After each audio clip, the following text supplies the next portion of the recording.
Que alegria, né? Bênção, muito bom a gente poder estar aqui. Magazinho, eu vou ajustando a câmera, vai ser essa aqui, né? Essa aí, tá bom. É porque eu sempre falo, rapaz, esse fundo aí do Adriano e Barbosa, isso é um fundo, né, Adriano? Você não está nesse lugar aí, não, né? Pelo amor de Deus, não. Que se tivesse, você muda o ângulo aí, porque inveja é pecado, velho. Você vai acabar, ninguém vai prestar atenção na aula aí, não, Adriano. Olha o fundo do cara lá. Que é isso, velho? Muito bom. Gente, graças a Deus, um grande privilégio. E, ó, hoje, já vou adiantar, nós vamos fazer o seguinte.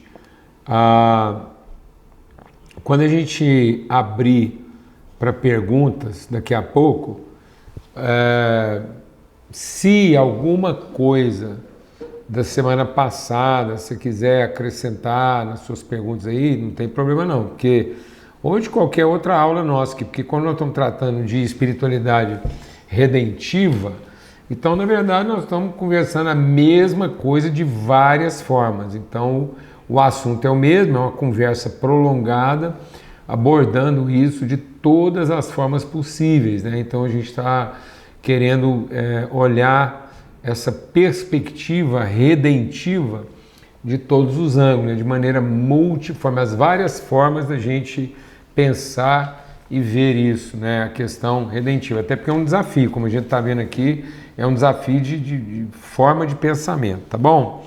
E aí hoje o texto que eu quero ler com vocês é Jeremias capítulo 2. É um texto bastante conhecido, né, em que Deus vai conversar assim seriamente com o povo. Ó, é bom a gente entender o contexto do profeta Jeremias, né? O profeta Jeremias está falando a um povo que tem muito a ver com a gente aqui. Porque ele está falando a um povo em cativeiro, numa situação totalmente anômala, uma coisa assim que muita gente olhava com uma certa estranheza.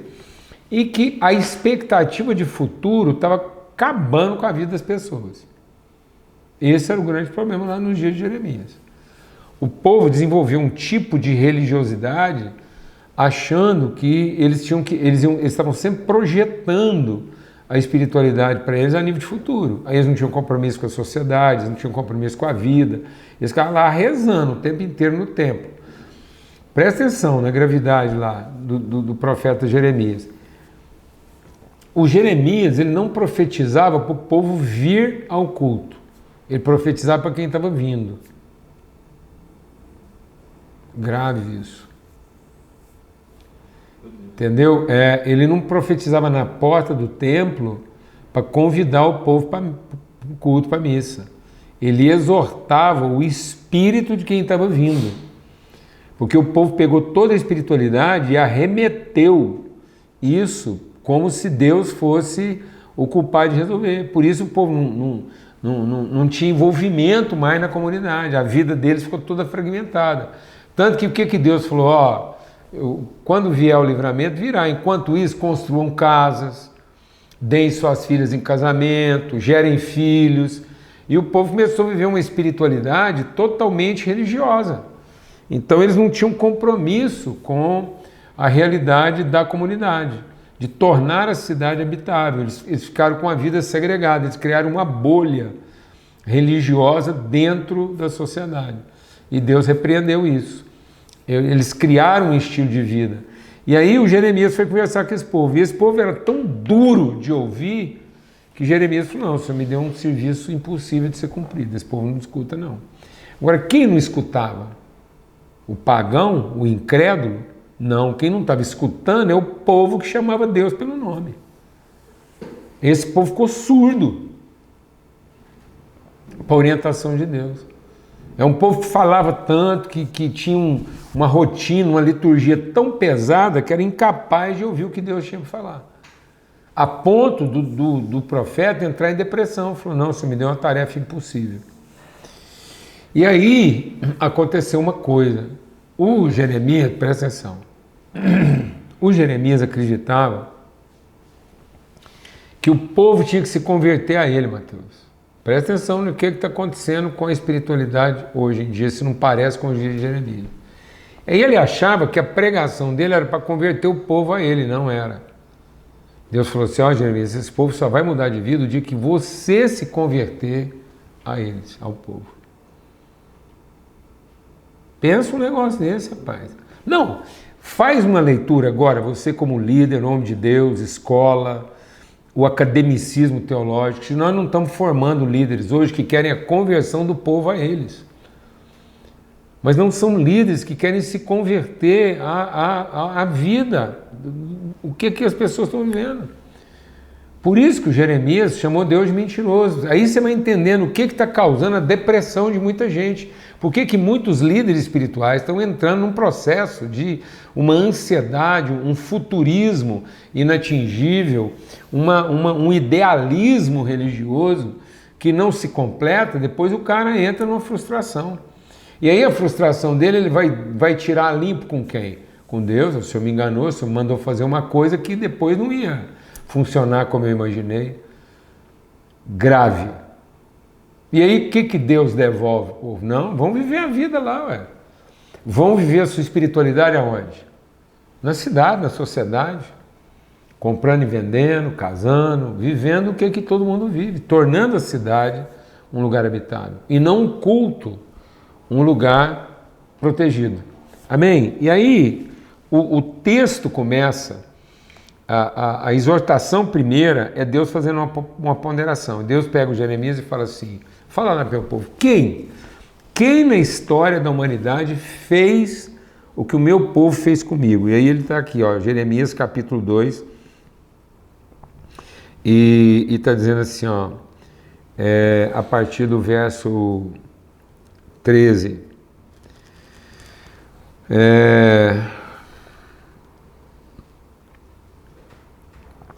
Tá aqui, ó.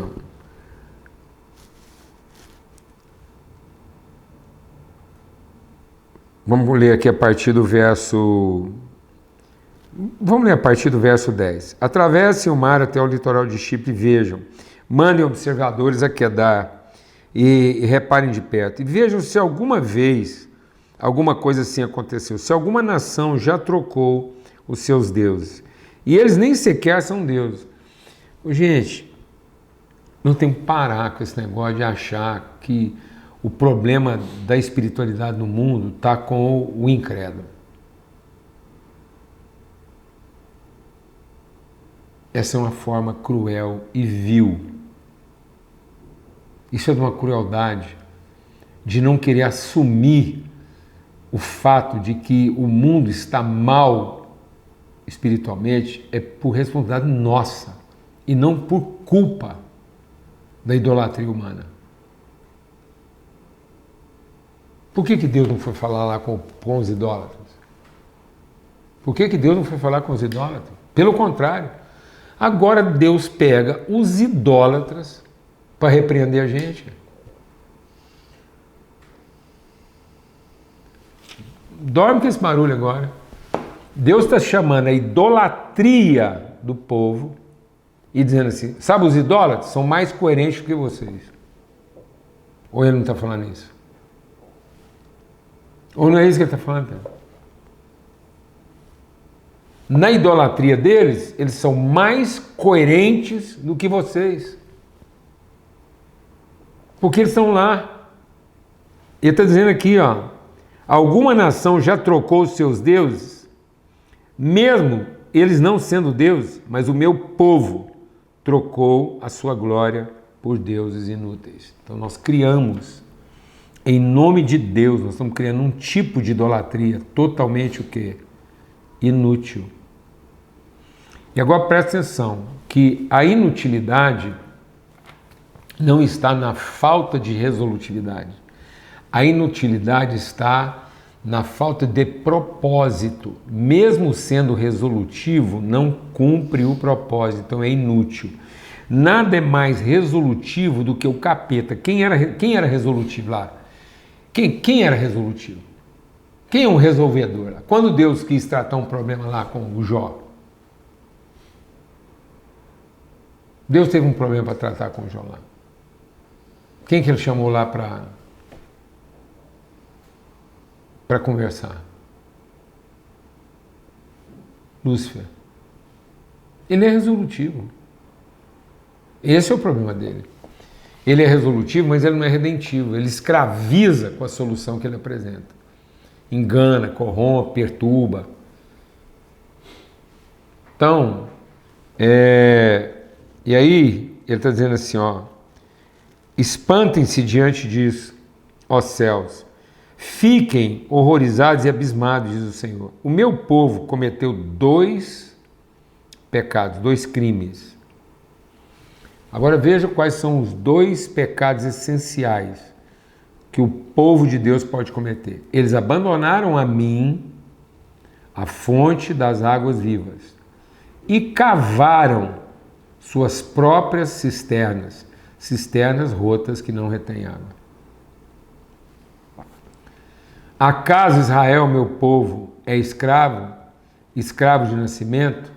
Por que foi então que se tornou presa de leões que rugem e urram contra ele?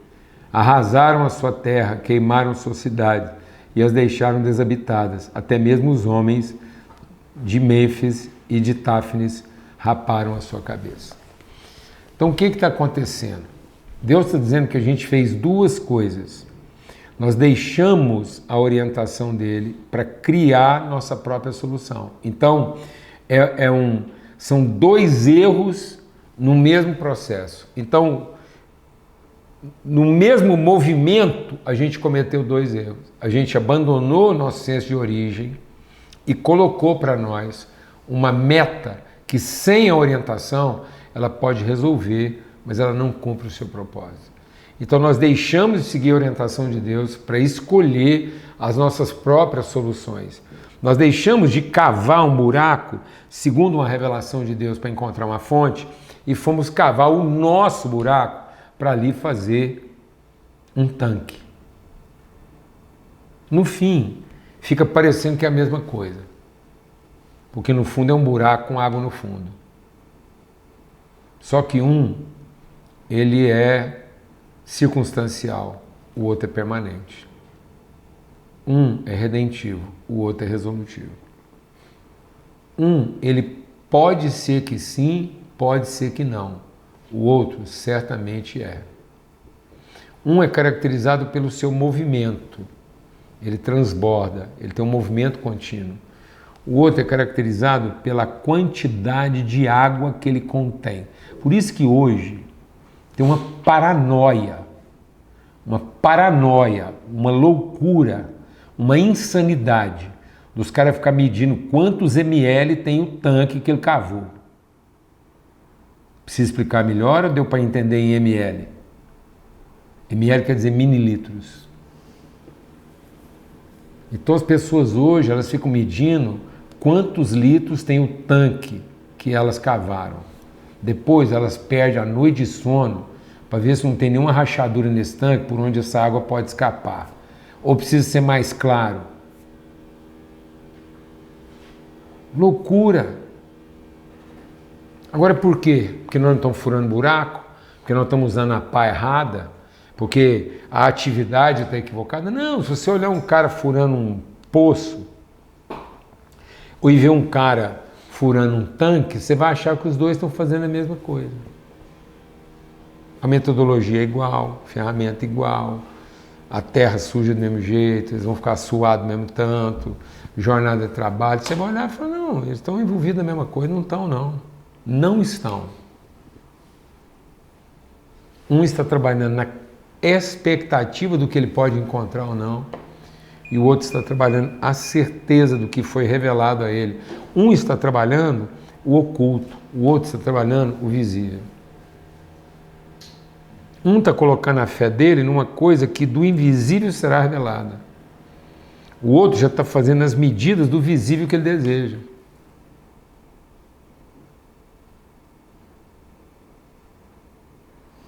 Qual o tamanho da boca de um poço que pode alimentar uma cidade para o resto da vida? Agora, qual o tamanho do tanque para acumular toda a água que você acha que vai precisar daqui até sua vida acabar?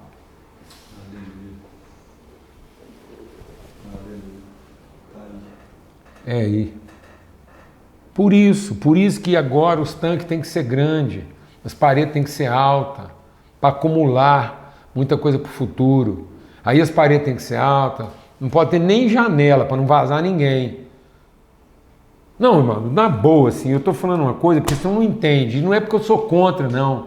Não sou contra, sei fazer, sei ser feliz, sei cantar, sei pregar. E na cadeia, quantas vezes nós fomos lá para a cadeia, para comer amor, fazer batismo lá, que coisa é essa? Qualquer lugar que Deus levar, vida, gente, amor, água fluindo, não existe limite para isso. O duro é ficar refém de um padrão, de um formato, uma escravidão de mente, um enclausuramento da percepção e da sensibilidade, por conta de uma garantia, de uma coisa assim, totalmente mensurável, totalmente esquisita, totalmente carregada de incerteza, de medo, totalmente precificada. Então, as pessoas não pensam, qual é o valor? Qual é o valor de um poço que você vai gastar lá? Você gasta 10 anos furando um poço, sabe para quando que é aquele poço?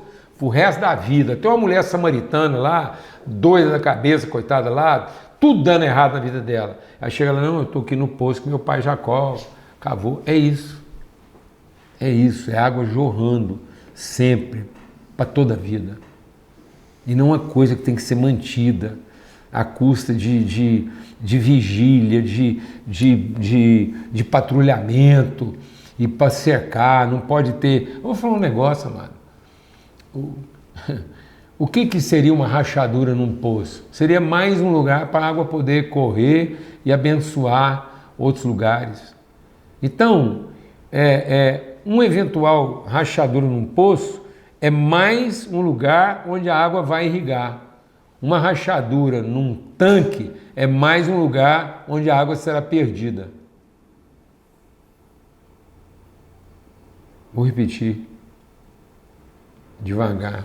Se tiver um poço, e por acaso no poço rachou, a água vai correr para um lugar que você não imaginou que ela correria, vai abençoar, vai irrigar outro lugar. Mas se for um tanque, é água perdida, é aflição, é prejuízo, é dano. Quando você está trabalhando num poço, tá bom, a água jorrou, alguém encontrou outro caminho, alguém foi para outro rumo, alguém pegou uma beirada lá e foi embora. Maravilha, aquilo é água viva, vai correr, vai atingir outras pessoas, vai alcançar, vai comunicar virtude, vai levar tudo que você compartilhou. Agora, se for tanque, é prejuízo, é dano, é conta não paga, é ressentimento, é amargura. Então Deus falou, vocês fizeram duas coisas. Primeiro, vocês me abandonaram. Primeiro vocês pararam de conversar comigo. Vocês vêm conversar comigo depois vem conversar comigo para saber como é que vai pagar a conta, quem vai comprar as cadeiras, o aluguel, como é que vai ser, e os equipamentos. E agora, como é que a gente faz? E se faltar a banda? E se faltar o pregador? E se der errado no evento? E se não tiver a quantidade de gente? Meu Deus do céu! Tá bom, se você organizar uma coisa para 3 mil e aparecer só 3, é poço ou é tanque?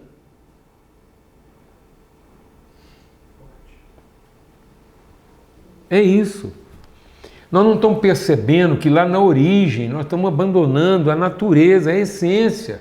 E nós estamos focados em achar que a estrutura, a ideia, a imagem diz a mesma coisa. Deus fala, não, vocês estão tratando uma coisa totalmente diferente. Uma coisa é uma coisa, outra coisa é outra coisa.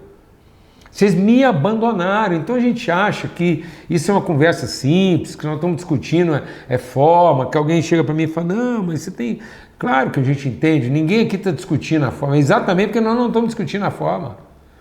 É exatamente porque nós não estamos discutindo a forma.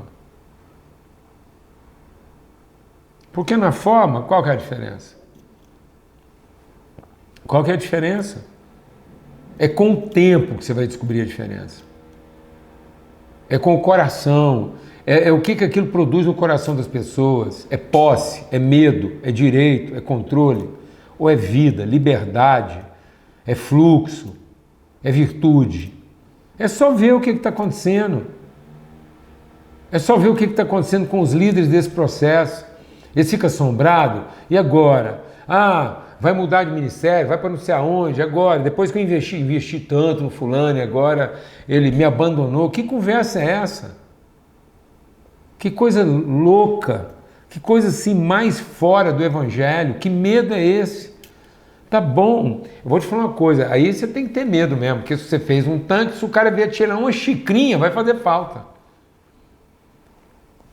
O cara pode acabar com seu ministério roubando você de xícara em xícara. Agora manda o cara vir num poço que está jorrando água lá o dia todo e levar de balde. Ele está fazendo um favor, rapaz. Fazendo um favor. Qual medo? Qual medo? Qual medo que a gente pode ter de entregar a vida para alguém? E se ele levar aquela água lá para, sei lá, fazer o que com aquilo? Interessa que sua fonte está jorrando, seu propósito está sendo cumprido, a vida está sendo compartilhada, e o que você tem para entregar, você está entregando, porque isso é redentivo, é livre, isso fala da liberdade do poço jorrar infinitamente, inesgotavelmente, livremente. E não nessa coisa fechada, lacrada, contida, contada, que tem que ficar lá, depois é isso que dá, tem que ficar lá, tem que pôr uma varetinha lá, você viu lá? Subiu 5 centímetros hoje. O que nós vamos fazer? O poço está abaixo, 10 centímetros. Olha, vou te falar uma coisa, não tem como uma pessoa ter saúde espiritual, emocional, familiar, relacional, nessa base, porque Deus está dizendo, então ele está falando aqui, ó. E aí tem interessante que nas duas versões, você pode até procurar aí naquele. Eu até tentei achar aqui, engraçado, que ele não chama de pecado. Nessa versão aqui, na outra, ele chama de crime. É um delito. Parece que é uma coisa mais grave do que um simples pecado. É um delito, é uma rebeldia. Por isso que Deus começa dizendo, vocês estão sendo rebeldes à minha orientação. Porque vocês deixaram a mim, que sou fonte da água viva, e cavaram suas próprias cisternas. Sabe o que é interessante? É que esse poço das águas vivas, é isso que Deus falou para Abraão. Ele falou, Abraão, você vai lá e eu vou te mostrar. E o Abraão chegava num lugar, sabe qual é a primeira coisa que o Abraão chegava num lugar que ele fazia? Ele cavava um poço. É só isso. É só isso. Você quer exercer seu ministério? Você quer abençoar uma cidade? Você quer cumprir sua missão? Então, onde Deus te levar, onde for, você chega lá na cidade, na vila, qual for o lugar. Então, esse é o onde de Deus, você vai lá e cava um poço. O que é cavar um poço? É você encontrar um núcleo relacional mínimo onde a virtude seja compartilhada e a vida seja entregue. É só isso. Você encontra lá 2 ou 3 que queiram viver o compromisso de entregar o Evangelho na sua essência de maneira livre e redentiva. Pronto. Se aquilo vai virar 5 mil, 10 mil, não interessa. Lá tem um poço que a água jorra e vai continuar jorrando e pode ser no máximo entulhado, mas não pode ser extinto. Fica lá. Depois, se algum dia passar lá, 3ª, 4ª, 5ª, 6ª geração e mexer com a mão lá naquele entulho que foi colocado, a água está lá jorrando. Não precisa preocupar não, porque aquilo é da eternidade. Então, em cada cidade onde eu chegar, cada cidade, presta atenção nisso, em cada cidade, peça para que Deus te dê a sensibilidade onde estão os sinais de eternidade nessa cidade. É isso. E você pode ter certeza que dá para perceber isso. Geralmente tem uma vida acontecendo lá, nem que seja bandida. O povo fica ali procurando alguma coisa. É verdade. Hã? Não é? A corça não vai no cheiro das águas? Então você pode perceber, a natureza fica ali. O povo não junta lá, num lugar lá. Então, a igreja precisava ter mais essa sensibilidade, perceber que o povo está gemendo, está clamando. Aí você chega num lugar, em vez de você recriminar, onde que Paulo descobriu a fonte de Atenas? Onde estava a fonte de Atenas? No Areópago. Que coisa linda, não é? Não, fala se não é verdade. Isso é uma coisa maravilhosa. Ele foi lá com a mão, só fez assim, ó. Meia hora de conversa. Meia hora de conversa. Plantou uma igreja, Mateus. Gente, aquela conversa de Paulo ali, gente, sermãozinho fraco. Não precisou nem de 3 de visão, nada. Não precisou de exórdio. Iluminou, né? Não foi? Chegou, gente, eu vejo que vocês estão aqui procurando um negócio, tá aqui. Aí não tá lá não, tá lá fora não, a água tá aqui. Deixa eu só tirar um pouquinho desse entulho, a água tá aqui. Que coisa redentiva, que coisa libertária, não precisa mudar ninguém de endereço, não levou para outra coisa, não criou outra agenda, nada, nada. Zero custo, o trem estava lá, montado. Ele simplesmente limpou o que estava sujo. E é isso que Deus quer que a gente faça. Então, nós estamos achando que o nosso... Às vezes a gente está achando que o nosso problema é metodológico, é teológico, é sistemático. Às vezes nós estamos achando que o nosso problema está na erudição, na estrutura da nossa mensagem, na estratégia que nós estamos usando. Às vezes a pessoa está achando que é falta de poder. Não, está faltando poder no seu ministério. E não, sabe, amados? Sinceramente, quero falar, 66 anos de idade, quase 50 de ministério, comecei cedo, está faltando orientação. Orientação. A gente está confiando demais na nossa própria capacidade. Nós estamos confiando demais. Então, em vez da gente ir à procura de encontrar o que já estava lá, nós estamos indo para lá fazer o que ainda não foi feito. Então a fé é para revelar o que ainda não foi visto. Amém? E não simplesmente a capacidade de fazer o que ainda não foi feito ou fazer bem feito o que já está sendo feito. Então a fé não é uma capacidade de fazer coisas que vão resolver. A fé é a condição de ver num ambiente onde está todo mundo fazendo muita coisa, mas as pessoas ainda não perceberam o que já estava lá.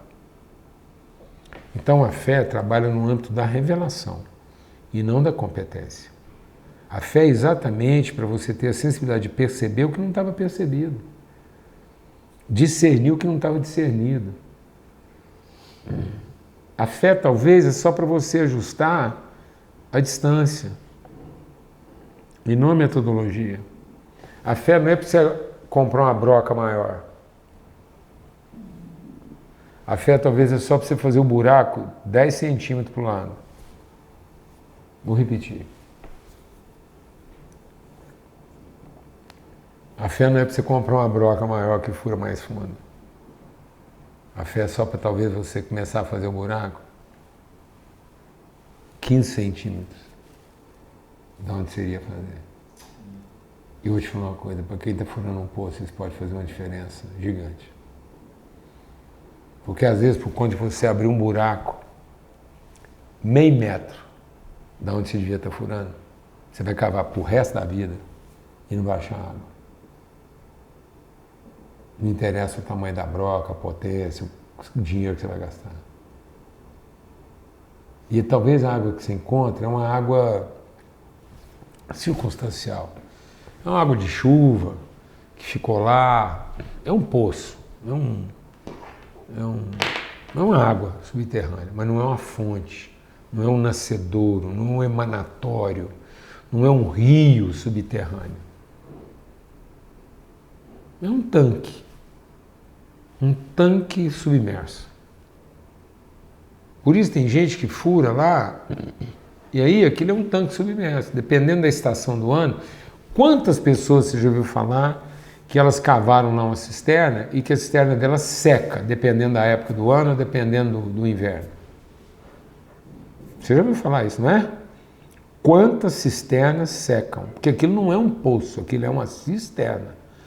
E como ela é cisterna, ela é só a água da chuva acumulada num terreno impermeável. Mas aquilo é uma poça d'água subterrânea. Não é um lençol. Não é um lençol. Aquilo não tem vida própria. Aquilo é uma água acumulada lá no fundo. Em vez de você ter uma poça d'água a céu aberto, você tem uma poça d'água e ela vai durar, porque ela está protegida da insolação e tal, mas ela não é permanente, ela é uma poça d'água subterrânea. Não tem um rio passando ali, não tem uma água fluindo. Aqui não tem continuidade. Por isso as pessoas depois vão ficar desesperadas, porque dependendo do estio, 2 anos de estio, acaba tudo. Acaba tudo. Acaba, não fica um nada. Não fica um nada. Nem micróbio fica lá, não tem nada para nada, não. Aquilo acaba tudo. Nem capeta fica naquilo. Entendeu, meu irmão? Na boa. Por quê? Porque aquilo é uma circunstância, aquilo é uma eventualidade, aquilo é um acidente de percurso, aquilo é um momento com começo, meio e fim, aquilo é um instante. Aquilo não tem conexão alguma com a eternidade. Aquilo é um resultado de uma circunstância favorável que deixou um remanescente temporário. Vou falar bem devagar. Aquilo é uma evidência de uma circunstância, de um evento que deixou um resultado favorável numa circunstância totalmente temporária. Não coloque suas expectativas, não invista nisso. Não adianta, você vai investir numa coisa que é tempo perdido. E às vezes por conta de 1 metro. 1 passo. 1 metro é mais ou menos a distância de 1 passo. 1 passo a mais. E você teria encontrado a fonte das águas eternas. 1 passo. Como eu já vi isso na vida. Em fazenda, em propriedade, como eu já vi isso acontecer. Gente morrer ali a 1 passo. Porque ele acreditava que era a metodologia dele, que era o esforço, que era a capacidade, o equipamento, e aí ele enfiou a cara naquilo, ele não buscou revelação. Porque o tempo todo ele estava no o que eu tenho que fazer, o buraco que eu tenho que furar, o compromisso que eu tenho que cumprir, a agenda que eu tenho que manter, e ele foi furando, aí ele encontra uma coisa e diz, achei! Até que um pouquinho de sol a mais, um pouquinho de chuva a menos, e aquilo vira nada. Sendo que talvez 1 passo a mais, 1 passo, ouvindo a orientação de Deus, ele teria encontrado algo que, independente dele, da capacidade, da competência, do dinheiro gasto. Quantas vezes na minha vida alguém já sugeriu na minha vida alguns movimentos de mudar de endereço, mudar de prédio, mudar de rua, mudar de coisa, por conta de um preço de aluguel, por conta de um tamanho de prédio. Quantas vezes na vida? Quantas igrejas eu já vi assim fechar? Porque na hora que Deus forçou o movimento da vida delas, elas foram atrás do prédio. Os MVP você já não te pediram antes de começar um trem que Deus falou? Oi? Quantos MVP, projetinhos, exatamente. já te pediram antes? Você... Exatamente, não foi? Você sabe, você já viu isso acontecer.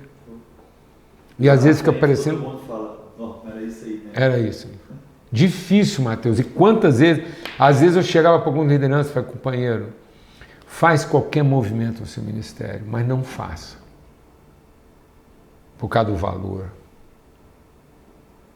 por causa da estrutura. Não faça isso. Não tome decisões em cima desse parâmetro. Não, vai lá e conversa com Deus. Fala, Deus, onde? Onde está o povo? Onde está a água? E às vezes, sabe, amados, isso às vezes é uma situação difícil na vida. Difícil. Mas é o que Deus está falando. Vocês cavaram. Então, quando Deus diz, vocês deixaram a mim para cavar suas próprias cisternas. Por isso, a nossa ênfase aqui, esse empenho da nossa conversa aqui, de uma espiritualidade redentiva, porque é exatamente esse ponto. Quando eu vou atrás da minha própria cisterna, eu acho que tem alguém cavando uma cisterna por aí, não tem? O Murilo começou a rir aqui. Tem alguém cavando uma cisterna aqui no 25º andar. Então, ó, e tal na marreira. No horário. Isso aí não tem medo nenhum de pagar multa aqui, né? Porque um horário desse, o cara metendo uma broca dessa. Ele tá na aula, certeza. Ele tá ouvindo a aula, certeza.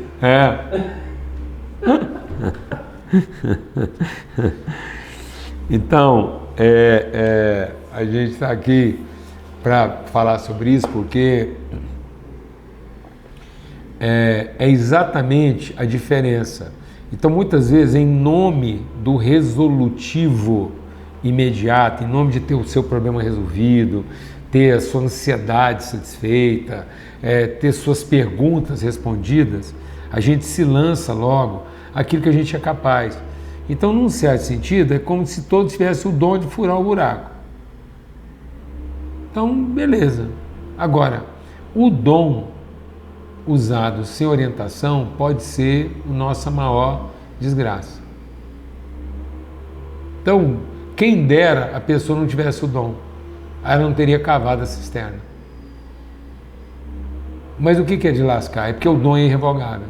Então tem muita gente que ele não está errado, ele está equivocadamente certo. Quem dera ele tivesse errado, ele não cavava era nada. Mas porque ele está equivocadamente certo, ele cava a sua própria cisterna. Vai gastar tempo, vai gastar material, vai gastar esforço, vai gastar esperança. Quanto de esperança ele vai investir naquilo, de oração, de tempo, de vidas. E depois aquilo não tem sustentabilidade. Tem viabilidade, porque é um tanque bem feito. Mas não tem sustentabilidade porque a fonte não é emanatória. Ele simplesmente encontrou lá um tanque, né, uma poça subterrânea. Então, Deus não é glorificado na quantidade de frutos que a gente permanece, que a gente produz. Deus é glorificado nos frutos que permanecem.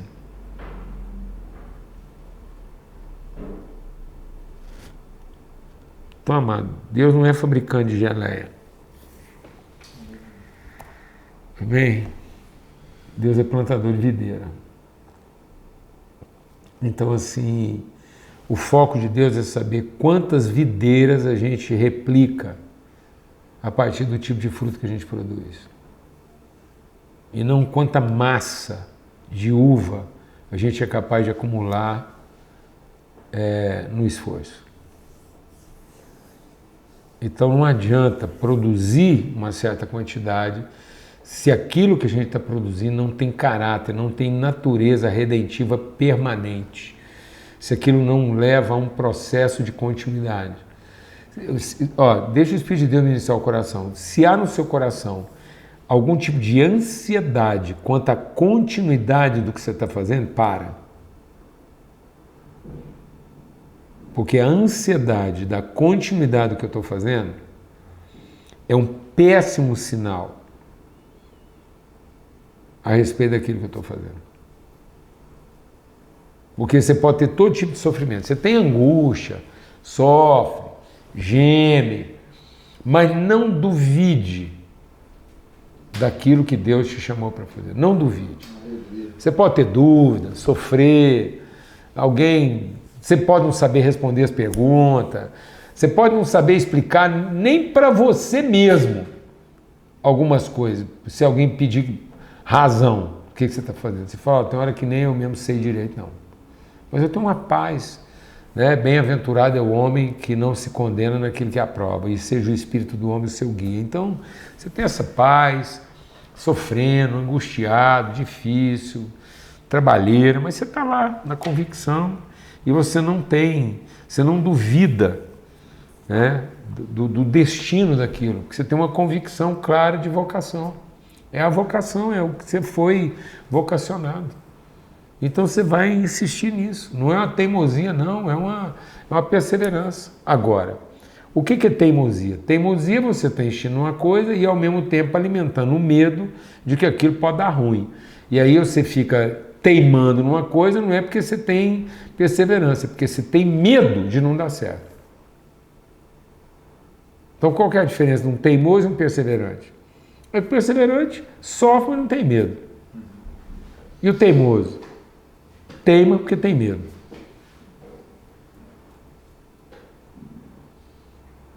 Então a teimosia é uma evidência de quem está amedrontado, de quem está apavorado.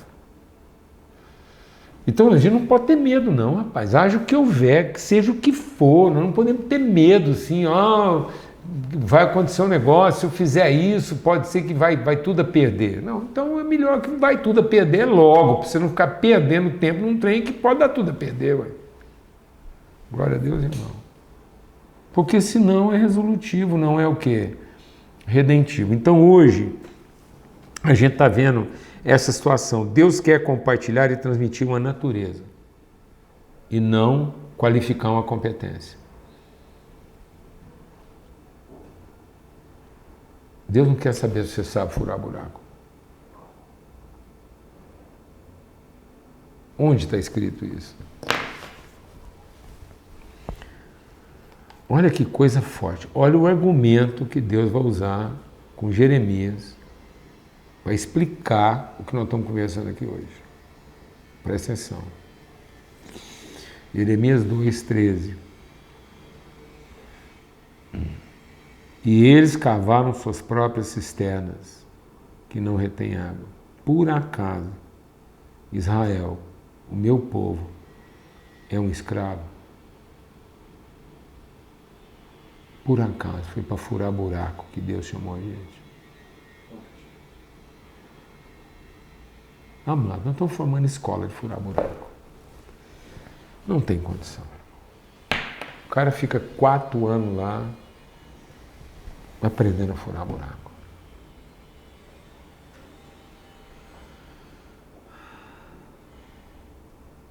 Ele vai para uma faculdade, qualquer uma, medicina, pedagogia, teologia, vai emendando. Para ser o quê? Para ser o quê, irmão? Furador de buraco.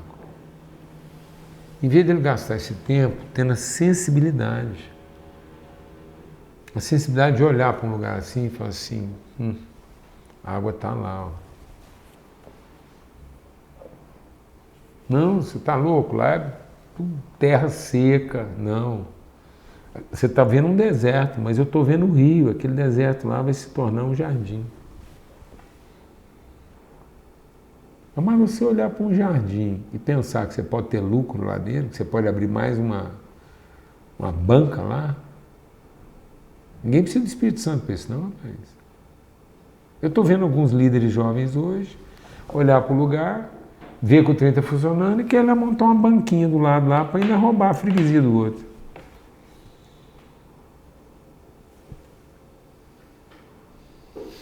Ou não? Ou não? Marketing de cisterna. E com nome próprio, porque ele fala aqui, cavaram suas próprias cisternas. Hoje a cisterna tem tudo nome de gente. É a cisterna e o nome de quem furou ela. Para ninguém ter dúvida, para quem que ele tem que pagar a conta da água que ele bebe naquela cisterna. Não, nós temos que conversar sobre isso. Nós temos que conversar sobre isso porque é grave. Hoje a cisterna tem nome de gente e onde é que o cara paga a conta da água que ele bebe naquela cisterna? Porque lá naquela cisterna a água tem que pagar um tanto lá, senão não pode beber lá não. Já vem tudo rotulado. tudo com rótulo.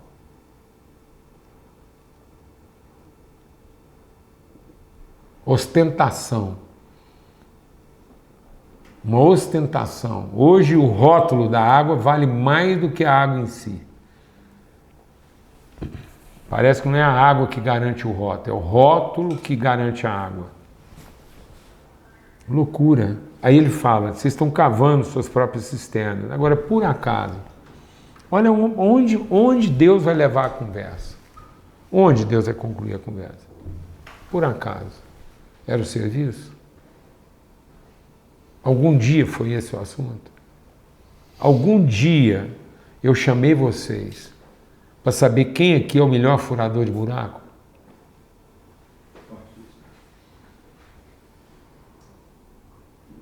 Algum dia eu elenquei aqui, ou o assunto aqui é outro, o assunto aqui é sensibilidade, é intimidade, é conhecimento, é revelação.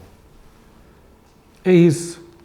Então, quando Deus nos chamou a sermos furadores de poços, é porque Ele quer comunicar uma natureza. Que natureza? A sensibilidade, a percepção, sabe? Aquela coisa assim, o cheiro, o olhar. E aí um texto que me veio no coração, eu estou meditando sobre isso, é um texto que eu estou meditando muito fortemente, é o texto que João abre a carta dele, a primeira carta de João. Ele diz assim, sabe o que nós comunicamos para vocês? Até é bom ler lá. Olha o tanto que isso aqui, esse é o testemunho de um furador de poço e não de um cavador de cisterna. Você quer saber se você anda furando poço ou cavando cisterna? Eu vou te dar aqui a dica. Está aqui, ó. O João escreveu.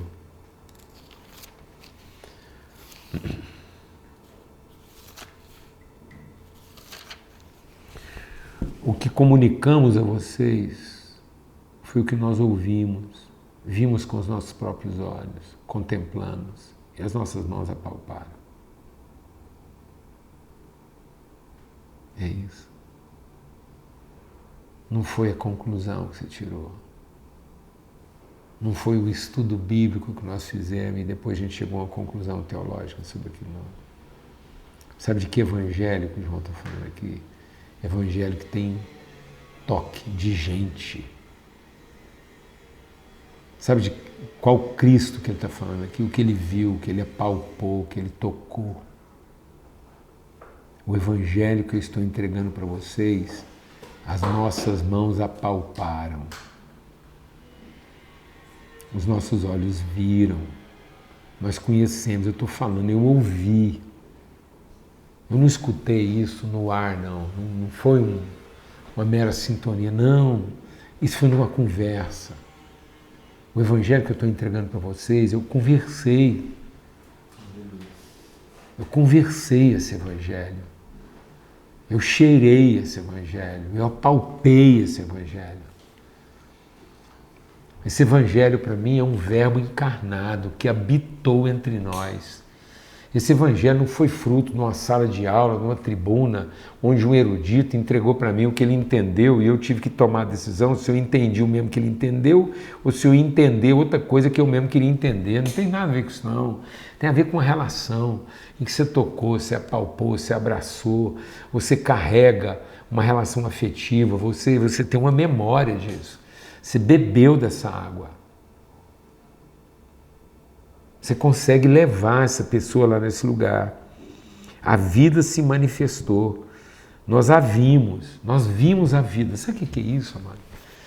Sabe o que é isso? Você poder chegar num ponto na sua vida e falar assim, eu vi a vida. Eu vi a vida. Eu vi a vida através de homens que nunca se preocuparam com o número. Eles não sentaram comigo pensando que eu podia ser muitos. Eles sentaram comigo só lá, nós dois lá, e eles me entregaram tudo o que tinha para entregar. A água que eu bebi dessas pessoas era tudo que ele tinha para entregar. Naquela uma hora que passou comigo. Eu não era para ele uma reunião com pouca gente. Eu era naquela hora tudo o que nós dois podíamos ver juntos.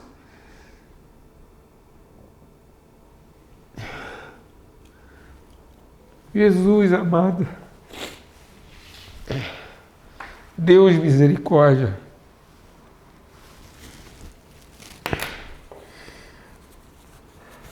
Ninguém estava pensando se ia ter mais ou menos água, se ia faltar. Ninguém estava com pressa de que o tempo ia ser pouco. Ninguém me perguntou o que eu ia fazer da palavra que eu estava ouvindo.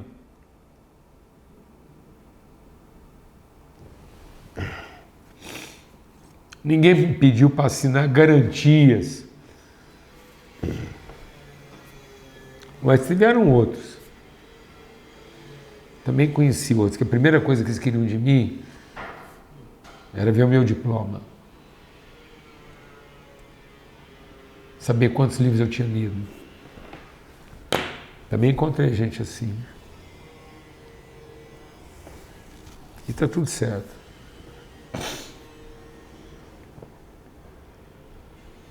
É isso. É isso, meu amado. Então, assim,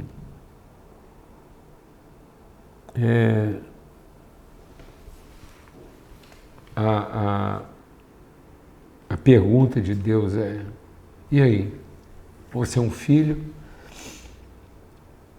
cavando poço? Ou você é um escravo cavando sua própria cisterna? Para depois reivindicar o direito de que Deus abençoe sua mão de obra e mantenha uma coisa que não nasceu para ser mantida.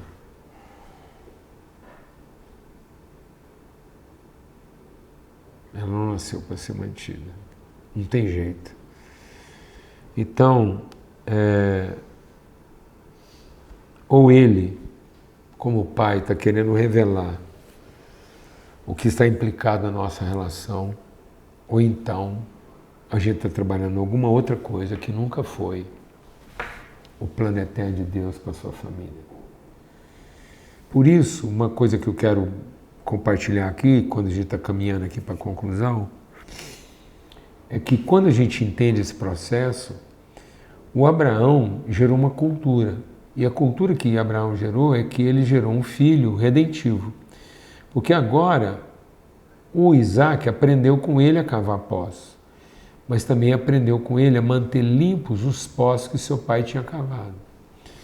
E aí, esse é um problema de quem vai cavar sua própria cisterna. Ele não tem responsabilidade em manter limpo os poços que foram cavados antes dele. Pelo contrário, ele ainda usa aquilo para falar que a cisterna que o outro cavou não prestava. Ele desdenha da sua história. Ele desdenha da sua história. Ele, sabe, uma linguagem bem popular, ele cospe no prato que comeu, ele não vê valor na trajetória que o gerou. Porque para ele é tudo uma questão da cisterna de cada um. E a avaliação que ele faz é a que funciona e a que não funciona. Então, como a dele, nesse momento, é que está funcionando, ele é capaz de dizer que todas as outras não são lá o que Deus queria. E aí ele não conta a história de um rio. Ele conta a história de um cavador de cisterna. Aí ele sabe enumerar todos os cavadores que deram errado e sabe fazer também a galeria de todos os cavadores que deram certo. E quer ensinar o povo a depender dessa água. Dessa água. E eu não acho mais a água no outro. Eu não ajudo ele a iluminar. Porque ele não entrega para a pessoa o fluxo. Ele entrega para a pessoa a água, a represa. E então isso é escravizante. Resolve, porque você vai entregar um copo d'água. Não resolvi. Aquela mulher estava escrava do quê? Estava escrava da garrafa. Pronto, a mulher estava escrava do quê? O que escravizava aquela mulher? A garrafa. Porque agora ela transformou o poço na sua própria garrafa. Então agora, para ela não entendeu a cultura do poço. Porque quando eu entendo a cultura do poço, onde está o poço? Onde está o poço? Onde eu vou buscar água? Ou ele está dentro de mim? Porque se eu entender que eu sou filho, onde está o poço? Dentro de nós. As pessoas não ludibriam por causa da natureza da água, mas não é o espírito. Tá vendo? Então, se eu não entender o que Deus está querendo ensinar quando Ele me mandou cavar o poço, eu não vou entender que o poço está onde, Mateus? Está dentro de nós. E Jesus falou para aquela mulher, Jesus falou para ela, se você soubesse o que Deus estava querendo te ensinar quando Jacó cavou esse poço, você ia parar de carregar a garrafa. E Deus não fez a gente carregadores de garrafa. E vou te falar uma coisa, carregar garrafas é resolutivo. Aquela mulher estava vivendo uma vida refém de soluções. Uma vida refém de soluções. E Jesus, numa conversa de meia hora, trouxe para ela o quê? Redenção. Dizendo para ela que quando eu finalmente entendo o processo, eu entendo que não era o buraco que eu estava furando. Era a natureza que eu estava conhecendo. Que é uma natureza fonte. É uma natureza rio, é uma natureza fluxo, é uma natureza movimento, e não uma natureza resolução, não uma natureza terapêutica, não uma natureza escravizante, e não é uma natureza de um serviço bem prestado para uma recompensa bem dada. Amém? Vamos fazer uma pequena pausa aqui agora, mas uma pausa sem intervalo. Vamos agora fazer uma pausa, abrir para algumas perguntas. Você vai abrir seu microfone aí, são 15 para as 9. E a gente vai ouvir algum comentário, alguma pergunta que alguém queira fazer. Murilo. É só você abrir seu microfone aí, levantar a mão. Como é que sai daquele negócio? Esse celular, esse computador, você clica, ele vai pôr notas aqui. Agora foi. Como é que aumenta o som aí, Bruno?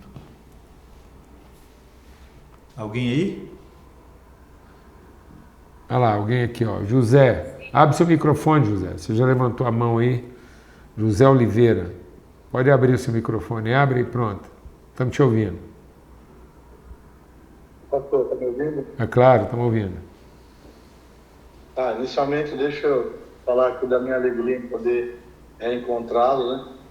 O senhor esteve aqui em Recife, na Episcopal, na Recom, eu pude lhe cumprimentar lá, É com a verdade. minha esposa e meu filho, Verônica e Isaac. Eu estive aí na Sal da Terra em dezembro, no Homem ao Máximo, tá lembrado? Claro. É. Tudo bem, Zé?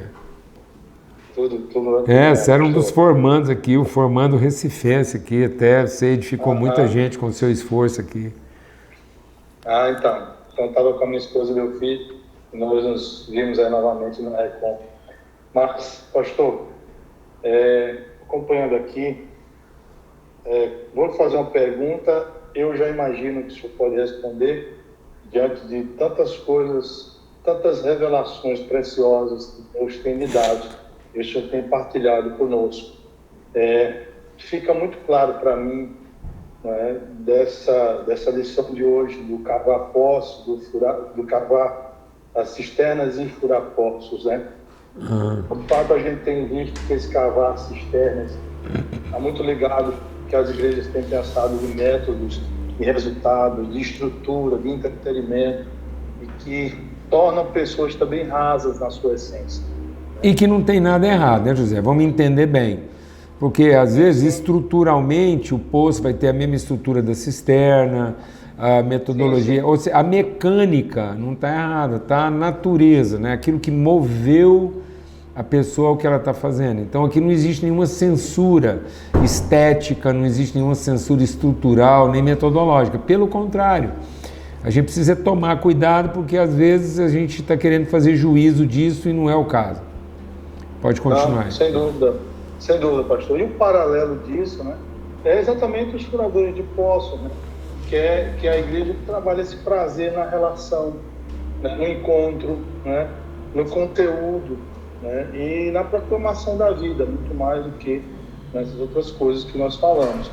Então, muitas das vezes as pessoas vão à igreja e, como o senhor sempre coloca, né, é importante que ela veja o conteúdo nas pessoas, porque são as pessoas que vão manifestar, né, como filhos de Deus para essas pessoas que chegam, que muitas com seus anseios, suas dificuldades, né, suas virtudes, mas suas vicissitudes.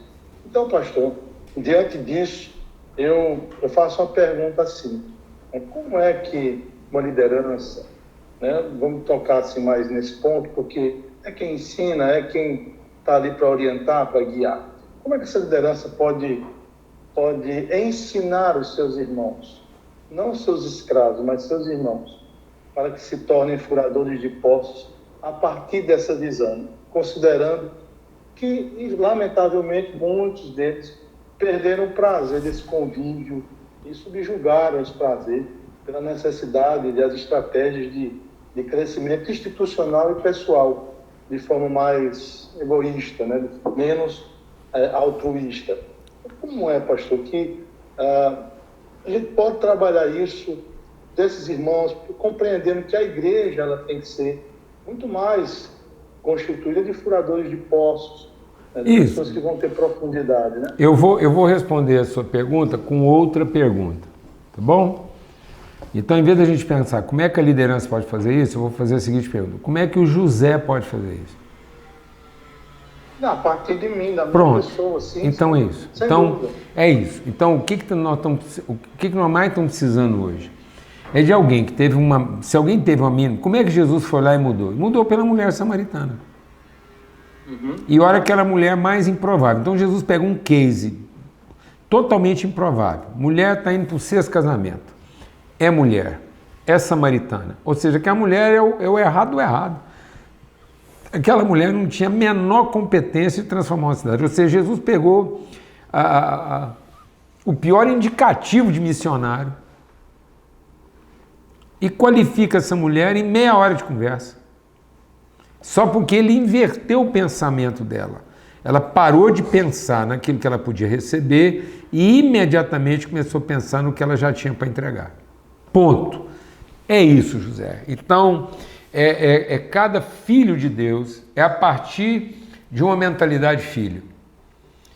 Então, é cada filho e filha de Deus assumindo a responsabilidade no lugar onde Deus já te colocou. Então, olha aí no seu Recife, aí, olha para a sua realidade, olha para o seu bairro, olha para a empresa onde você trabalha, pronto.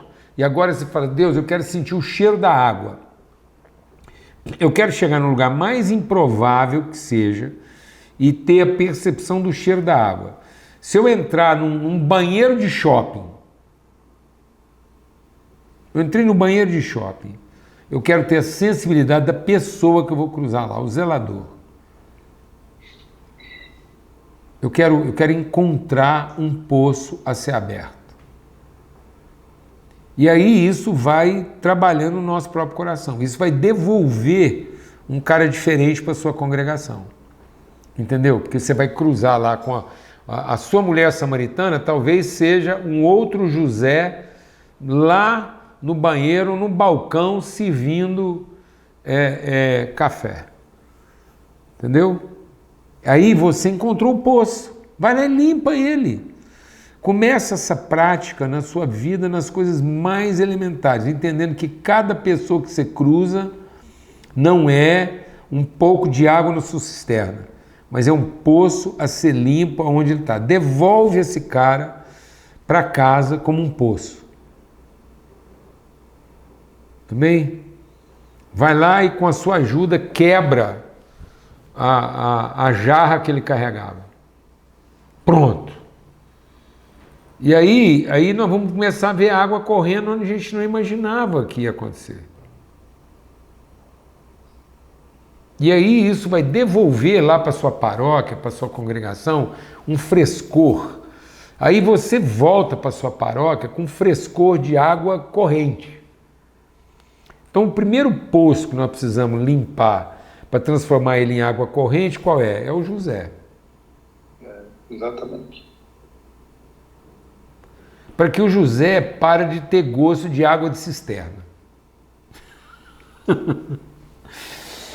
E água com nome de proprietário. Amém? Abraço, pastor. Obrigado. Viu? Então, acabou. Ninguém mais vai beber água José com rótulo de propriedade, com gosto de água de cisterna. Glória a Deus. Glória a Deus, pastor. Perfeito. Amém. É isso aí. É isso aí. Um abraço. Valeu. Lara, Que benção você estar aqui no meio da tela aqui. Nossa, pastor, que saudade. Meninas, Não, que eu surpresa. acompanho tudo. Pois Tudo, é, eu tudo. sei que você acompanha, mas é a primeira vez que eu estou te vendo aqui no meio da tela aqui. Gente, vocês seguram a onda aí, porque é o encontro de uma amizade aqui muito querida, um coração Querido muito demais. querido, Nossa, viu, Lara? muita Puxa vida, saudade. que bênção, viu? Bênção, praz e A graça. Alana, Beijo em todo a Alana mundo vai aí achar da tão família. bom saber que eu estou te vendo aqui hoje. Você sabe disso, né? O amor Eu que ela sei. tem Amém, pastor. pela sua Amém. vida, pela sua Igualmente. casa. Um abração, viu, querida, aí para toda a sua casa, sua família, todo mundo aí, viu? Amém.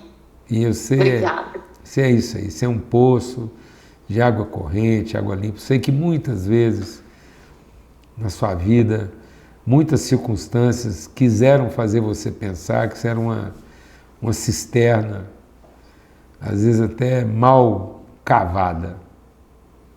Amém. Quantas Verdade. vezes o serviço quis ocupar na sua cabeça o lugar da relação? Verdade. Quantas vezes no seu coraçãozinho você pensou que Deus estava interessado na sua capacidade, na sua competência e nunca foi nada disso. Viu, minha filha? Então, seja renovada aí, Obrigada, pastor. viu? Força. Obrigada. Tô aqui do lado aqui, tá meu filho, Pedro, escutando. É mesmo? Deixa eu ver ele, saudade. É. Menino, vem cá, Pedro. Ele tá sem. Vem aqui, filho. Ele tá sem camisa. Mas Tem só problema. aqui, Eu já te vi em só. situação Vem cá, pior, aqui, Pedro. aqui, só a carinha. Eu já A te vi em carinha situação aqui, ó. pior do que sem camisa, Vem, Pedro. carinha. Só a cara, não precisa ver o resto, Só a cara, não. por favor. Que... Eu que tô pior. Aí, menino, pronto. Pastor, eu tô aqui, ele tá escutando. E quando o senhor falou assim que o senhor chora, eu choro também, né? E perguntaram que queriam saber do seu diploma, quantos livros o senhor tinha. E a gente sabe que é o mundo que nos espera. Aí um menino desse, direto me questiona a faculdade. E eu falo, ô Senhor, me ajuda. Porque é um menino brilhante, né? Assim, inteligentíssimo, já está trabalhando tudo. Mas tem essa... Eu acho que ele, inclusive, tem esse entendimento. Porque o Pedro, ele é bem... Ó, a primeira coisa que nós precisamos descobrir com o Pedro qual é a dor dele, o que incomoda ele na vida, o que ele vê nesse mundo e qual é a sede que perturba ele. E aí nós vamos ajudar ele com curso, com o que for. Então nós não vamos entregar as ferramentas para ele sem primeiro saber o que é a dor. Então, Pedro, primeira coisa, conversa com Deus, vai lá e fala com Deus, Deus, tem umas coisas aqui que eu acho que podia melhorar. Que me incomoda, me perturba. O que você olha para a cidade assim e onde é que você acha que podia estar correndo a água que não está correndo? E é isso, Pedro, ter essa disposição de conversar com o seu pai. O Senhor é o seu pai, Ele te fez. E às vezes algumas indignações que você tem no coração, elas não são suas, são dele. Ele colocou essa indignação no seu coração.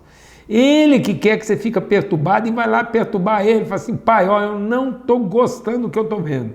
Ele fala, eu estava esperando essa hora. Vem cá que eu vou te mostrar a prateleira que está aqui, o armário que está aqui, de coisas que vão ajudar você a ver essa dor resolvida. Quantas vezes eu vou conversar com Deus e minha conversa com Ele não acaba. Basta ter um trem assim, já mais ou menos resolvido, que eu estou indo lá conversar com Deus e falo, bom Deus, isso aqui agora já está ficando bom, agora tem outra coisa aqui me incomodando. É um filho conversando com seu pai, não é um empregado esperando de Deus. Deus não está aqui esperando você para te entregar um serviço. É um pai esperando você ir lá conversar com ele, o que te incomoda, qual é a dor que você sente e o que você acha que pode ser transformado a partir da sua vida. E pronto. Aí ele vai te entregar as ferramentas, os recursos, aí não vai faltar nada para isso não, tá bom? Lara, Amém, Pedro, pastor. forte abraço aí para você. Obrigada. Valeu. Um beijo em todo mundo aí na sua casa também. Tá bom. Mais alguém aí, levanta a mão, abre o microfone aí e faz a pergunta que quer fazer.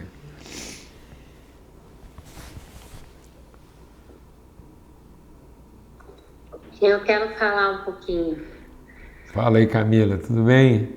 Tudo bem? Boa noite a todos. Não é uma pergunta, eu quero falar assim que o quanto esse curso, essas aulas, as palavras estão sendo edificantes para mim, para minha família. Nós estamos passando por um processo de reconciliação no casamento, na família, coisas muito profundas. E até então a gente tinha conhecimento de um evangelho resolutivo, né? E até então, agora com essa revelação da espiritualidade redentiva, desse evangelho, quero dizer que Paulo Júnior é Jesus nas nossas vidas, diariamente. Aleluia. Todas as palavras que a gente busca, a gente espera entrar alguma coisa na internet para poder ouvir, eu, meu esposo, para que a gente possa, né, todos os dias alcançar aquilo que o Senhor tem para nossas vidas, em todo esse processo que nós estamos passando. Então, assim, quero dizer o quanto isso é importante para a gente, o quanto isso tem sido importante. Oro, assim, diariamente para que Deus renove as suas forças, né, e tudo isso está sendo muito importante para a gente, que nada o faça desanimar, porque além de até pessoas assim como nós que nunca chegamos perto, nunca estivemos por perto conhecendo pessoalmente, o quanto nossa vida é edificada por cada palavra, por cada podcast, por cada encontro aqui, para a gente é muito importante, é um passo a mais. Então quero louvar a Deus pela sua vida e dizer que cada dia desse para a gente é muito importante. Aleluia. Camila, ó, como é que chama seu marido? Fabiano. Fabiana e Camila. Quer dizer para vocês. Ele tá aqui até. Pronto.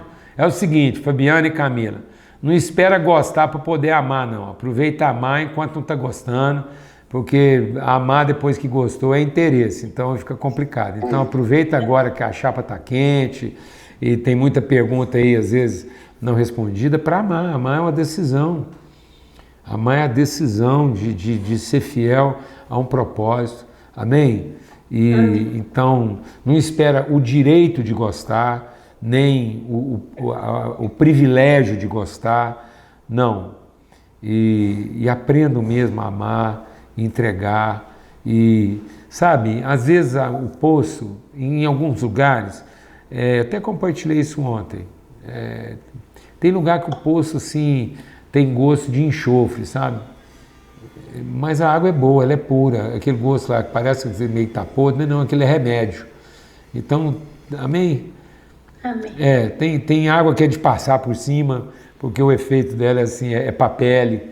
Tem água que é de beber, umas cura rim, outras cura fígado, entendeu? Mas são águas medicinais.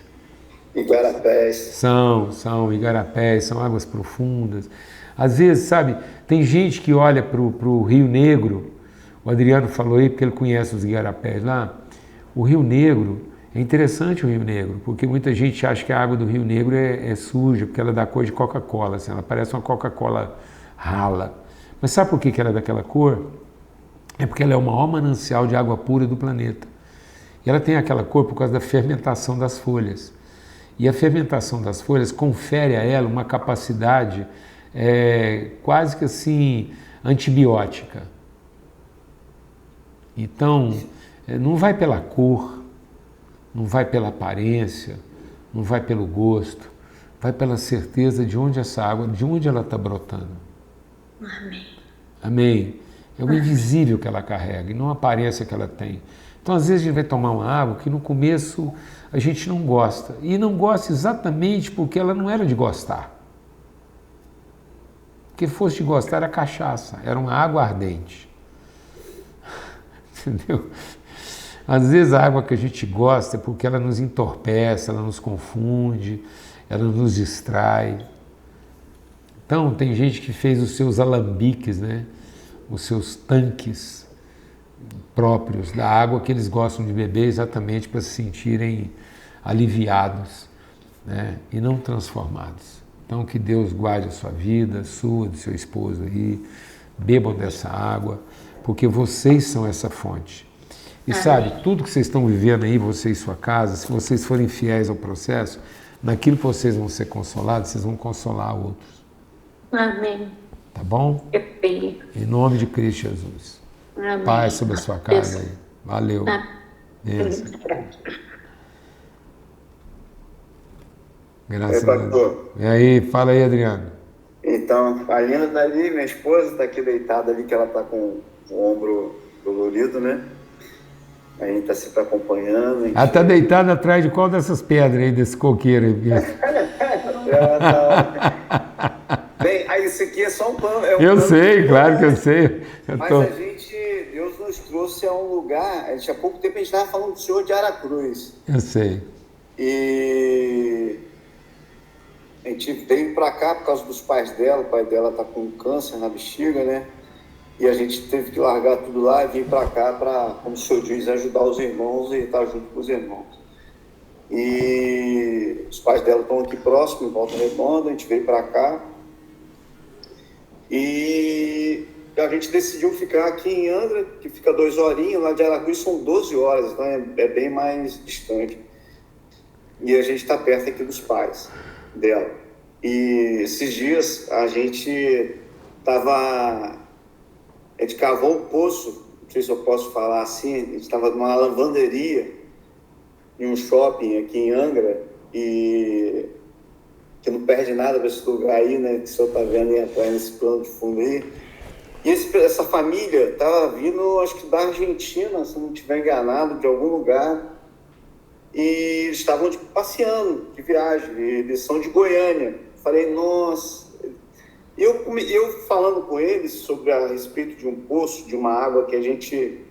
de um rio, né, que surgiu, que passou pela nossa vida, tem passado, e a gente falando sobre ele, do grupo, das pessoas que a gente conheceu, de um homem, né, do pastor Paulo, e do pessoal do grupo que a gente participa do princípio, pastor Maurício, e como tem feito diferença na nossa vida, como a gente tem aprendido, como Deus tem nos ensinado a viver, né? Muitas coisas têm acontecido, né?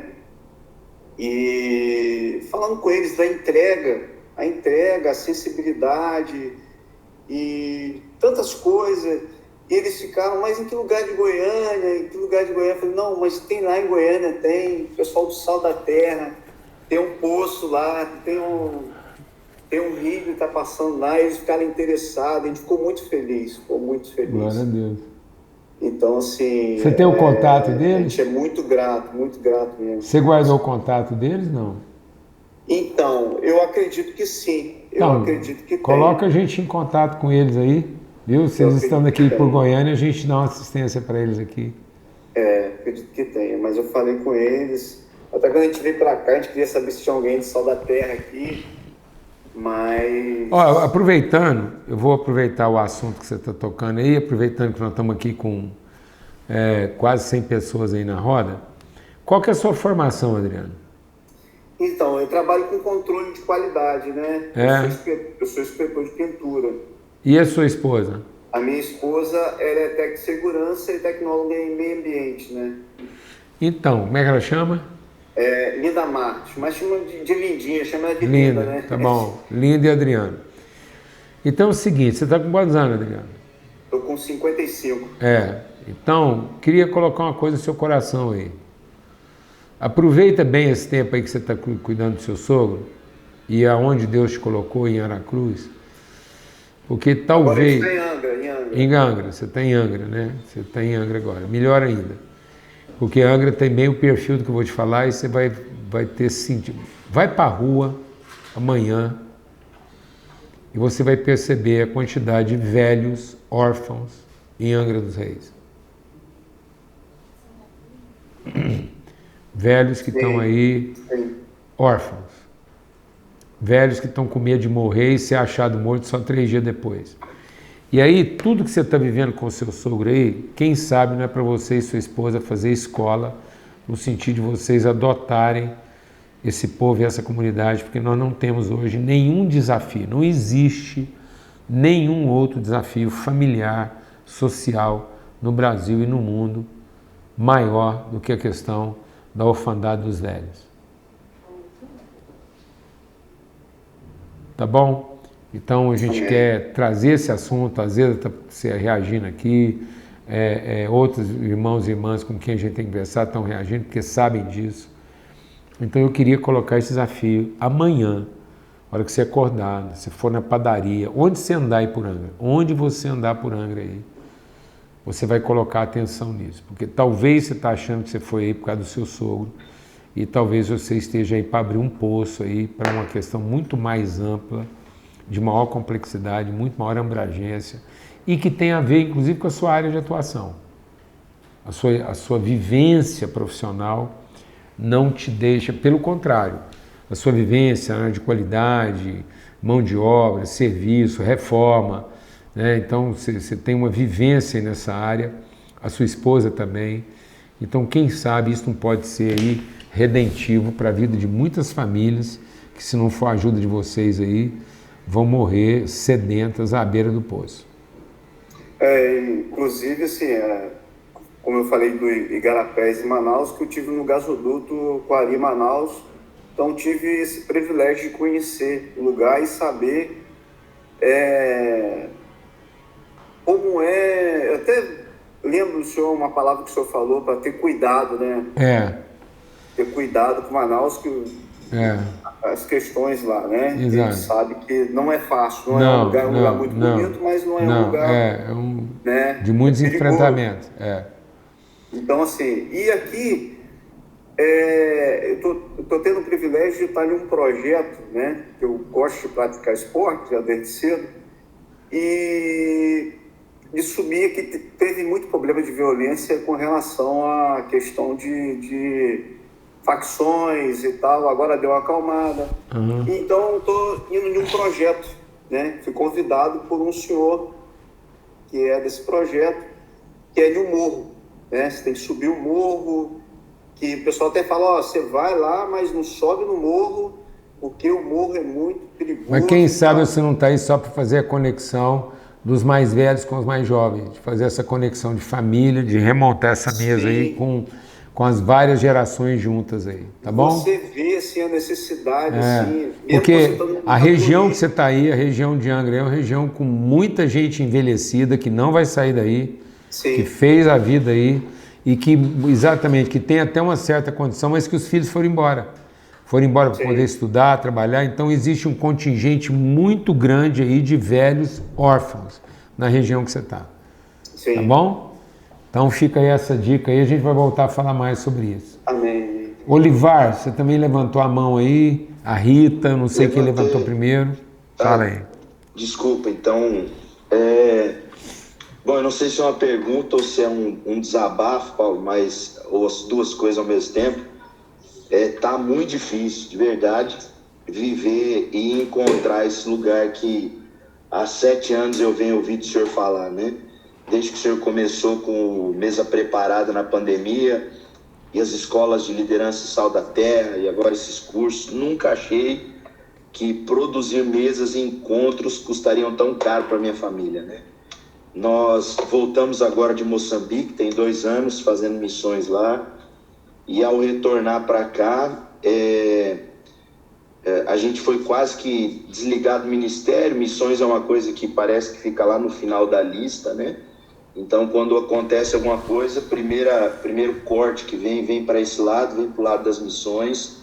E eu tive o privilégio, nesse tempo de muita angústia no meu coração e da minha família, a gente encontrar o senhor por acaso lá em Florianópolis, no nascimento da sua neta. O senhor foi ministrar lá por acaso, assim. Eu falei, Fran, isso aqui é um presente de Deus para nós. Minha esposa está grávida, nós voltamos grávidos e fomos falar com o senhor, e ali o senhor falou algumas coisas no nosso coração, inclusive nos disse, vai para Goiânia, conhece Paulo Neto, ele pode trazer muita luz no seu coração em relação a isso. Não tive ainda a oportunidade de ir para lá, mas estou me organizando, né? Mandei mensagem para ele, consegui o telefone dele com o Mateus, inclusive, e já vinha conversando com o pastor Moisés, que é o pastor de vocês lá de Beira, Moçambique. Mas a dificuldade agora, diante de todo esse cenário que a gente está passando, é entender esse movimento, sabe, pastor? É entender esse movimento e lutar contra o medo que surge no nosso coração, né? Você ainda está em Santa Catarina? De abandono, de descarte. Você ainda está em Santa Catarina? Você ainda está em Santa Catarina, não? Não, agora eu estou na minha cidade, Campo Grande, Mato Grosso do Sul. Campo Grande. Ó, nós temos um cara muito querido aí, tem uma comunidade aí muito próxima da gente, que é o Zé Beni, aí em Campo Grande. Nós temos alguns amigos aí. Então você vai fazer o seguinte.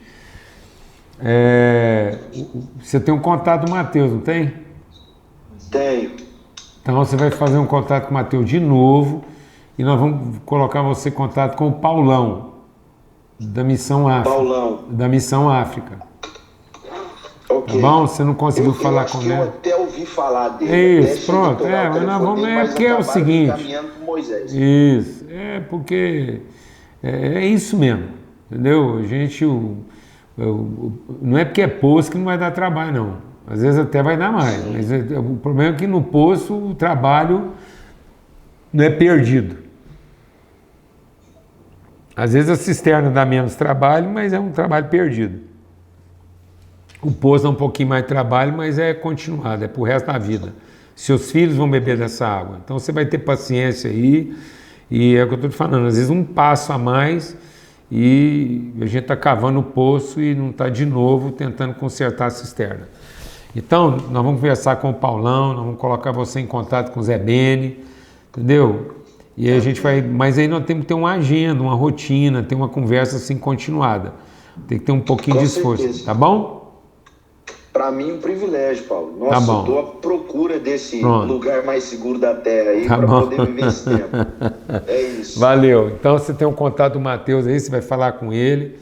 E aí a gente vai colocar você em contato com o Paulão, com o Zé Beni, que já está em Campo Grande, com outros amigos aí, tá ok? Pra você não andar sozinho. Okay. Então falou. Beijão, fica na paz aí, viu? Muito obrigado. E aí, essa mulher estava grávida, nasceu, não nasceu, tá para nascer? Não nasceu, é o Bento, não sei se o senhor lembra. Lembrei até uma palavra sobre isso lá, lembrei agora. Já tá engatilhado, tá? Tá bom. Tá para sair a qualquer momento. Glória a Deus, valeu, viu? Um beijão. Glória a Deus. Valeu. Obrigado, Paulo. Rita, beijo. Você levantou a mão aí, fala, Rita. Abre o microfone. Abriu. Pronto. Oi, boa noite para todos. Quero te agradecer, né? Tenho te acompanhado já há um tempo, como eu falei, pelos podcasts. Estou sempre no YouTube procurando, na casinha, né? Eu vi que tu estivesse agora em Floripa, eu ainda não consegui conhecer lá. E quero agradecer por tudo que tem contribuído na carreira, né? Glória a Deus. Eu queria pontuar umas 3 coisas aí de uma das perguntas que eu até coloquei aí, que uma falou que estava difícil para a igreja, e aqui em Bituba, é pertinho de Floripa, né?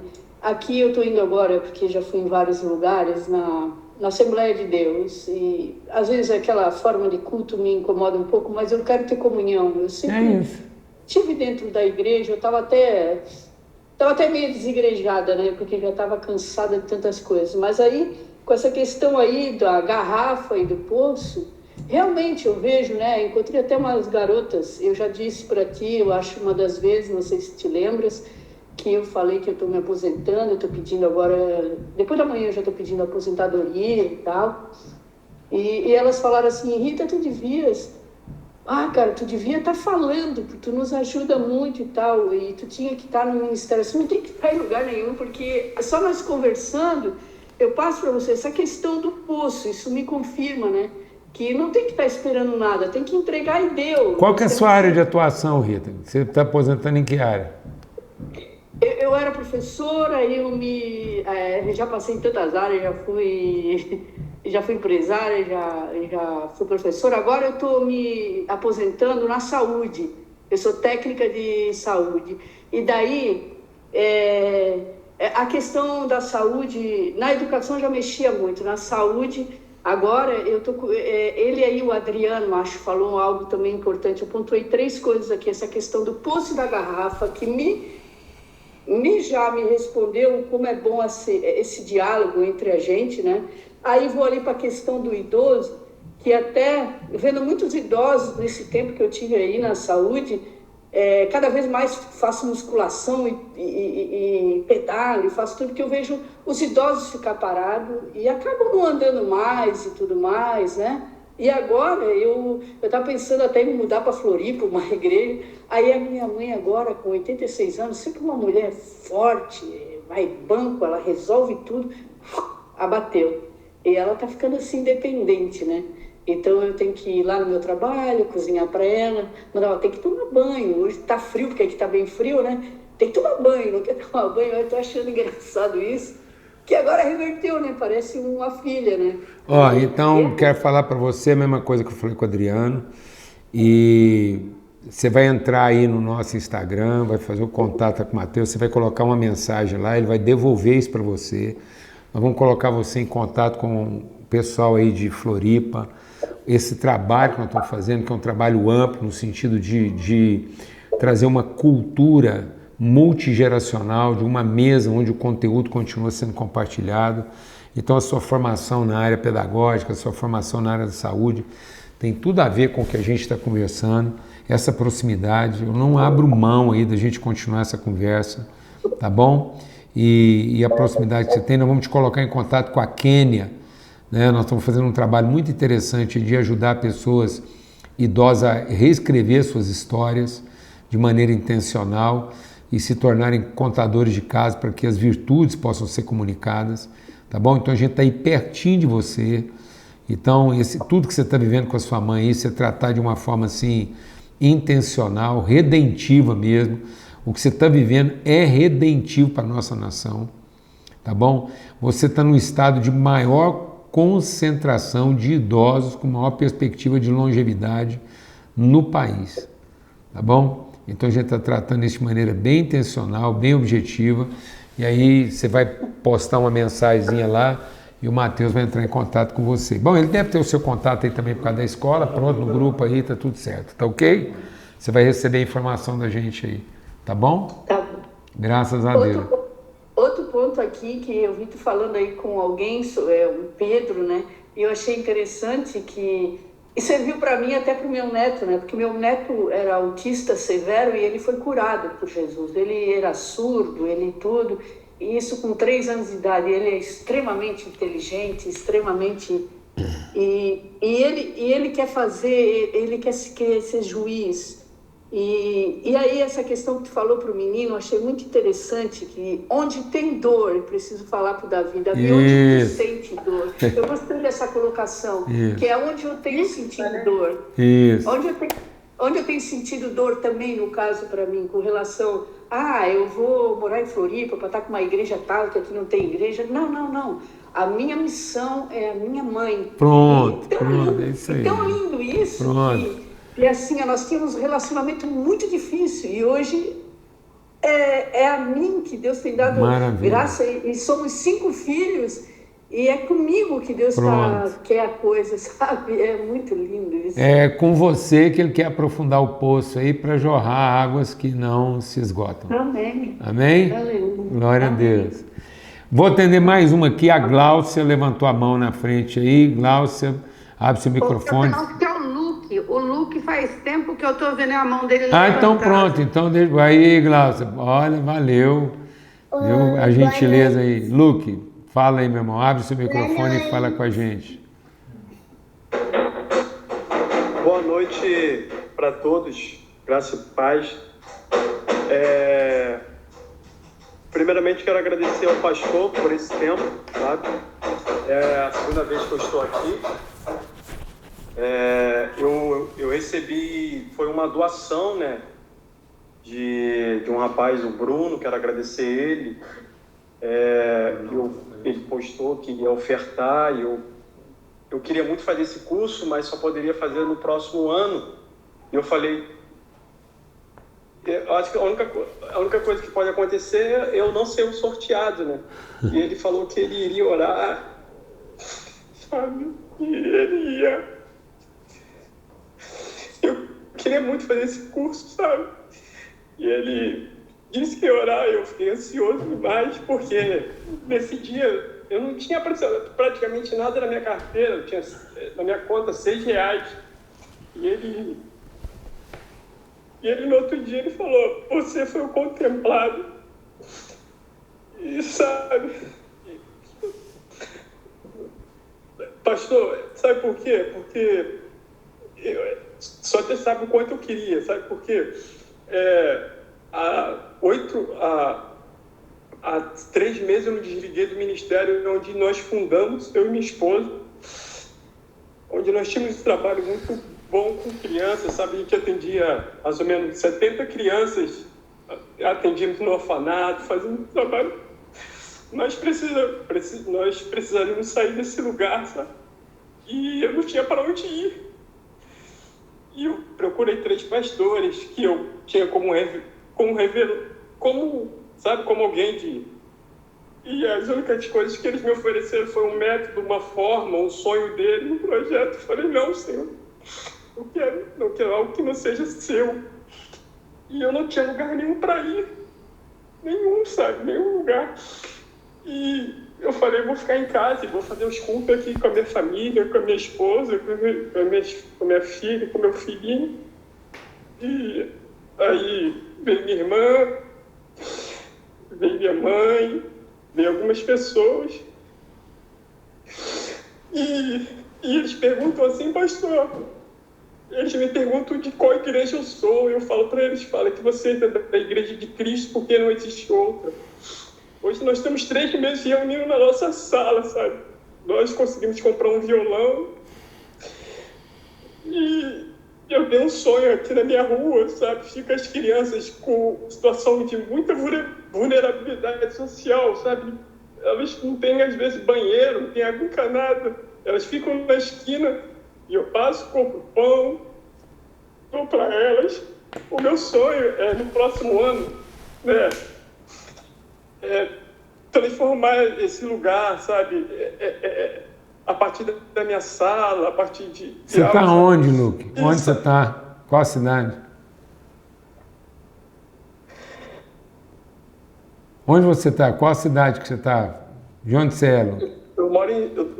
Eu sou de Seropédica. É Rio de Janeiro. Ah. Mas fica perto da capital ou não? É bem interior? Não, por exemplo, da capital, é mais ou menos, se for de carro, é 1h30. Mas, por exemplo, se for Campo Grande, que é uma cidade bem conhecida no Rio, é uns 40 minutos. No reto de Nova Iguaçu. Você está perto de Nova Iguaçu. Você está perto de Nova Iguaçu? Isso. Não, então nós temos povo aí, ó. Vamos te colocar em contato com... Tem um povão aí, um punhado de pastor, de líder aí nessa região aí, da Baixada, Nova Iguaçu, essa galera toda aí.